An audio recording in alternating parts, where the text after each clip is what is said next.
is 2nd, right? Yes. Yes, today is the 2nd of September. And we are very happy to be here to meet physically. As we begin this short meeting, I'm going to ask Councillor Carol to give us a brief opening prayer. Let's pray. Father, we thank you for today. We thank you that we're gathered here. Thank you that we flew or drove from wherever we were coming from and got here safely. We ask, Lord, that those who haven't gotten here yet, protect them. And Father, as we're in this meeting, we ask that you guide us, give us wisdom, and Father, let us make decisions that will improve the organization and us individually. Thank you. In Jesus' name we pray. Amen. Amen. Thank you. Fellow council members, I'm so happy and delighted to be with you today. This is our first physical meeting, I believe, ever since we got elected. We've had so many achievements in regards to Unaa as an organization. First of all, I want to thank you for your commitment. This is voluntary work.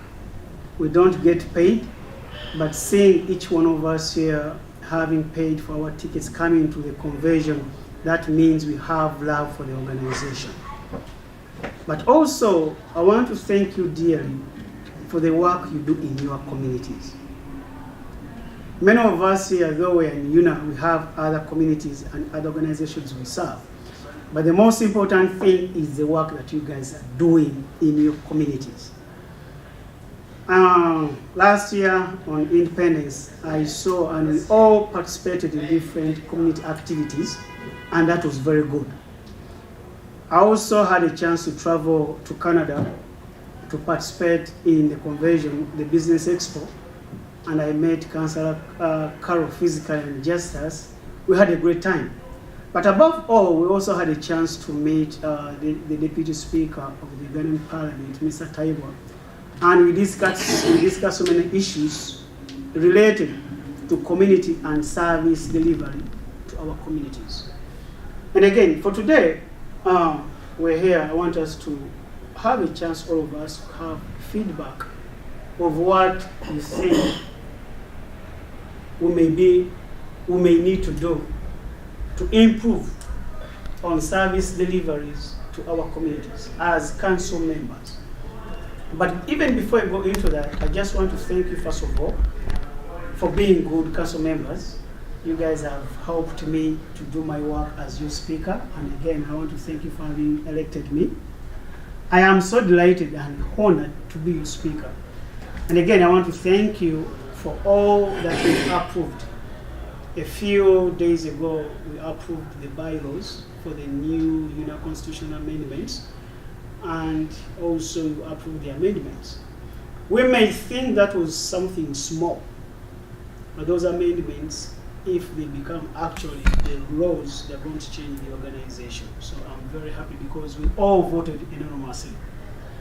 So in the interest of time, because some of our members are also volunteering, I'm going to open it up for remarks and feedbacks from you. We'll have 2 minutes each, and then we'll call it a day.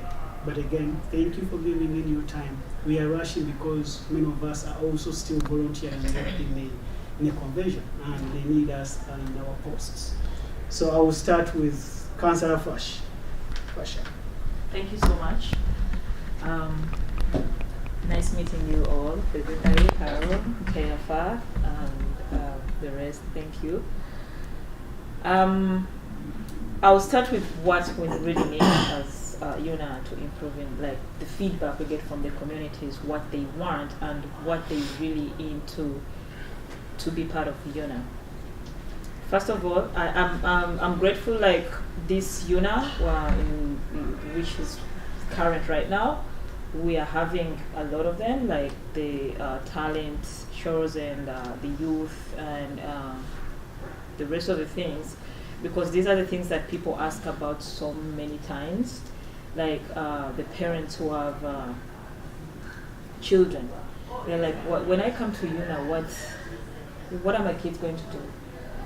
where am I going to leave my kids? Because I can't just come to and leave my kids because they don't have anything to do in Unaa. But I'm so happy that at least for this time, something like that is happening, and I would really, really like, even in the future, to go more with it, because we really need the youth in Unaa. We need the youth. Seriously, like, people are thinking that Unaa as this main Unaa, as you all know, we have other Unaas, but this main Unaa that we know, people think it's only the old people that come to Unaa. So we want to remove that, because we need the generation to come into the system, and we want to work with the generation.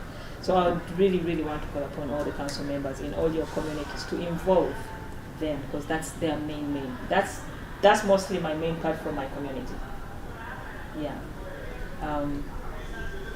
Thank you so much, Councillor Flash. That's very powerful, and we're so happy that because we have one of our council members who's a youth leader from Canada. We'll hear her feedback. Yes, Councillor Gilbert. Oh, so I didn't know Karawa is the youth representative. All right. Good. Is it a good afternoon to everybody? Yeah, I'm Councillor Gilbert. I think I've met literally everybody in this room apart from Fred, I met yesterday. I represent North Texas and a small state, Arkansas and Oklahoma, and I'm privileged to share state with the speaker, who has another half of the state with me. But anyways, to cut it short, first of all, I'm very grateful that as a council, I think we've set a very good precedent in the council that we work as a team. We cannot take that away from each other, and we all need a pat on our backs. History has always determined that the council is going to be friction, but we've set a very good precedent that we're working as a team. With all due respect, we all have individual brains at the end of the day, so it's always normal that somebody can deviate in opinion, but generally, like you mentioned, we've achieved a lot as a group. So that I want to give it back to the council, those who are online and those who are here, that thank you so much. 1 year in office, I can simply say you've done a good job. The feedback I can say is, number one, we are very glad, as part of the person who organized in the organizing of the convention, we are privileged and humbled that the council is here on ground. Many of us are involved. You're volunteering, you're mobilizing people, you're giving feedback in your communities. That's very important. The feedback, again, we're getting from our communities is bringing the services closer to the people. And through your office, I'm privileged to report that there was a good drive last year for the Ndanga Muntu. And we were challenged because of the budget issues from the embassy, which are beyond our control. But people are very happy and very grateful that we're able to bring those services closer to them. And the beneficiaries are many. Feedback from the people who are doing that job, they're saying, tell people to come and pick up their IDs, those who registered earlier. And we intend, like I said, with budget issues, to have more of those things happen. I don't know, I think Canada had the same experience as well. And then finally, Mr. Speaker, and I'm sure it's also hitting all of us in our communities, issues around compassion and funerals and helping our people in need. I know each one of us here has probably been in a WhatsApp group or seen a GoFundMe somewhere here and there. I'm not trying to take away the African in us that you need to help out your neighbor in terms of need, but we need to start thinking, how can we be able to tackle this challenge before we get there? We are in a foreign country, we have the services closer to us. Let us think of either it's life insurance, whether it's compassion leave, whether you do a small communal thing. I mean, people in villages do these things on small scale, illiterates. What about us? Because COVID came. I'm sure each one of us can tell a story as the leader, the funerals, the contributions. What can we do, either as Unaa as an organization or individually in your communities, to start helping out these people? I'm not trying to take away, like I said, when somebody loses somebody, as Africans, you want to help out. What about those Ugandans who don't have family and friends, who don't come to their communities? What do we do as the leader? We need to think in that line. So those few remarks, welcome San Francisco. Hope you have a good time. Like our speaker said, we are here to serve, but don't forget to also have a good time. God bless you. Thank you so much, Councillor Gilbert, and you make a very good point. compassion, especially those members are not community members. How do you reach out to them? Sometimes they get issues and then they're also closed up. So we need sometimes to get out of our comfort zone and say, oh, it's not part of the community, but still let us go and reach out. That's so important. Councillor Paul, entire for. Yes. Hi everybody. My name I go by Honorable Paul Tefa. I represent Rocky Mountain. I think I have the biggest states in the council. I represent 7 states, and this is my second term on the cabinet. I think I will start off the issue of the development fund grant. I think this fund, we need to talk about this fund. It's not being distributed equally, because I don't know why other states get the fund and other states don't get the fund. Because this year my state never got the fund. I don't know why we got denied and other states got the fund. Yet, we use this kind of money on issues like immigration. We have a problem of immigration in our communities. Because if we get this kind of fund for the development fund, it helps these kids from immigration, from housing them, feeding them, clothing them, getting attorneys, lawyers. So we need this fund to be distributed equally to every state. So I think we need to have a debate in our council where we have this fund distributed equally. I don't see why California will get $5,000 and the state gets $800. We need to come up with a certain figure where we get the same equal money for this fund. I would like to report for this second year. This is my second term. I'm glad as I speak to you right now. I got a 501c for the immigration. So we have 501c. I got it 2 days ago. So we can now help Ugandans using my 501c. It's under the 90-day program, and I'm glad even if I leave this cabinet, I'm willing to still help Ugandans. What's the name of the organization? 90-day North American program. So we formed it the last year cabinet, but now it's the full registered 501c. So we can help Ugandans legally.